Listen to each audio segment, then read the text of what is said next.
Amici sportivi, un saluto da Claudio Costanzo e ben ritrovati per la quarta giornata del campionato di promozione siciliana. Allo stadio Bonaiuto Somma di Mascalucia si sfidavano Città di Mascalucia e Messana. Sembra già una sfida che può valere tanto per entrambe le squadre, che hanno fin qui raccolto rispettivamente 4 punti ragazzi di Mister Garofalo e 5 quelli di Mister Luca, complice anche un calendario complicato all'avvio per entrambe le formazioni. Sceglie un 4-3-1-2 per disegnare la sua Messana Mister Luca, che vede Michele Canale tra i pali, linea 4 formata da Crucitti, Angrisani, Alibrandi e Mannino. In Gemi viene arretrato nella linea mediana del campo completata da Cardia e Brancati. Paraghi dietro le due punte Buda e La Rocca. Risponde dall'altro lato invece la formazione di Mister Garopola con Spina tra i pali, con il 2 Porto, con il 3 Di Mauro, 4 Rufino, 5 Spartà, 6 Benivegna, 7 Tenerelli, 8 Galiano, 9 Suriano, 10 Porto, 11 Palma. Dirigerà l'incontro il signor Arash della sezione di Caltanissetta. Sui assistenti Ciaravella e Giannuso, anch'essi della sezione di Caltanissetta. Si stringono qui la mano i due capitani e si danno un cenno d'intesa le due squadre prima di poter passare con l'ausilio delle nostre immagini a raccontarvi del film della gara. Completo bianco-azzurro per i padroni di casa, classica divisa marchiata la bufala Messina per l'USD Messana, che parte subito forte, servito Buda che dopo una manciata di secondi calcia già verso la porta di Spina, e preludio al gol che arriverà una manciata di secondi dopo con Cardia che ruba palla, calcia dalla distanza con questo collo esterno tremendo, trova il gol dell'1-0, pesca il jolly Lillo Cardia, terzo gol per lui in campionato. Sblocca così la gara dopo appena 33 secondi.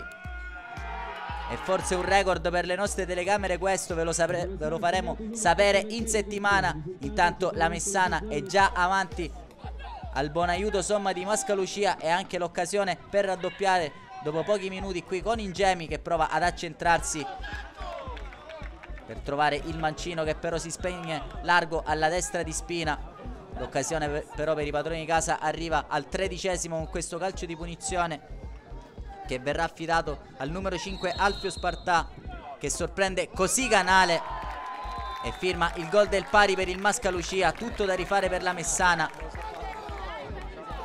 Ha sorpreso così l'estremo difensore della Messana, che forse non ha visto partire il pallone. Comunque un avvio sicuramente di livello per entrambe le squadre. Qui però il Mascalucia ha un'altra ghiotta occasione. Arriva però puntuale la chiusura di Giacomo Alibrandi a mandare il pallone in corner. Messana che allora prova palla a terra a creare le proprie trame offensive qui con Brancati che chiama in causa anche Mannino, che scende sul binario mancino, da uno sguardo in mezzo dove c'è Buda che aggancia il pallone, scarica il rimorchio per Cardia. La Messana a tratti è spettacolare in questo inizio di partita, qui con Ingemi che cerca di capitalizzare un'ingenuità dell'estremo difensore del Mascalucia, ma non riesce a dar forza al suo mancino. Qui anche La Rocca ci prova in 2 tentativi a mettere dentro, arriva però la straordinaria chiusura del difensore del Mascalucia. Prosegue l'azione, la palla a rimorchio per Brancati che ci prova dalla distanza, ed è lo stesso Benivegna a crollare a terra dopo aver forse colpito il pallone con la mano. Protestano infatti quelli della Messana. Vediamo come Buda vistosamente mostra il braccio al direttore di gara Arash, ma il Mascalucia torna in avanti e questa volta prova a fare tutto da solo Tenerelli, che si accentra e poi prova a chiudere col diagonale, non creando pensieri a Canale. Li crea, e come invece Benivegna quando sale in avanti qui con questo colpo di testa ha sfiorato il raddoppio per il Mascalucia. Dall'altro lato però c'è una ghiotta occasione per la Messana con Buda che mette dentro per Cardia, stop e calcia col mancino. Questa volta non pesca la porta, sarebbe stata la doppietta per lui, e subisce praticamente una manciata di secondi dal fischio finale del primo tempo il gol del vantaggio del Mascalucia.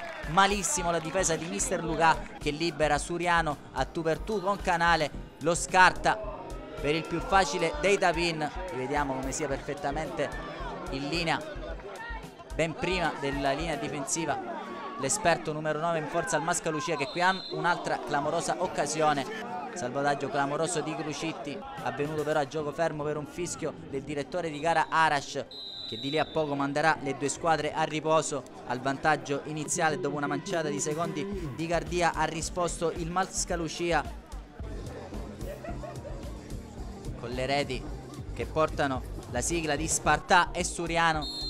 Prova a dare uno scossone ai suoi mister Luca prima di rientrare in campo per raccontarvi quanto accaduto nella ripresa, che si apre con questo calcio di punizione affidato al mancino di Ingemi, che va sulla barriera. Clamoroso intervento di Spina, che con l'ausilio della traversa riesce a neutralizzare un'altra pennellata perfetta di Ciccio Ingemi.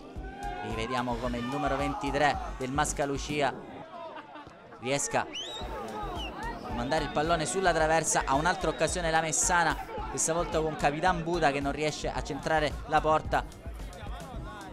Ancora secco per lui di gol in questo inizio di stagione. Intanto arrivano i primi cambi con Broccio che prende il posto di Crucitti, Futia prende il posto di Brancati ed Anthony Arena che sigla oggi il suo 17° compleanno al posto di Parachi, quando il Mascalucia con questa ripartenza perfetta però all'80° minuto di gioco mette dentro all'indirizzo di Finocchiaro, ed è proprio il neoentrato numero 18 a firmare il gol del 3-1 per il Mascalucia. E ora notte fonda per la Messana, che subisce gli attacchi della formazione locale, qui anche con Scudo che rientra sul destro e riesce a trovare una parabola perfetta che batte per la quarta volta Canale. E festa grande in casa Mascalucia, che con questi 3 punti portati in cascina può volare a quota 7, e notte fonda per i ragazzi di mister Luca in questa sfortunatissima trasferta catanese.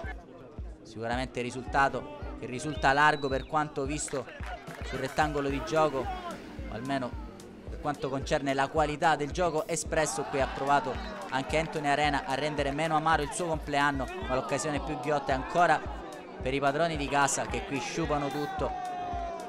A pochi secondi dalla fine arriva infatti il triplice fischio del signor Arash. Game over al Bonaiuto Somma, i 3 punti restano a Mascalucia. Torna con una pesante sconfitta sul groppone a casa la Messana. E allora anche per quest'oggi da Claudio Costanzo non resta che ringraziarvi e darvi appuntamenti alla prossima settimana. Restate connessi e sfondate il tasto mi piace.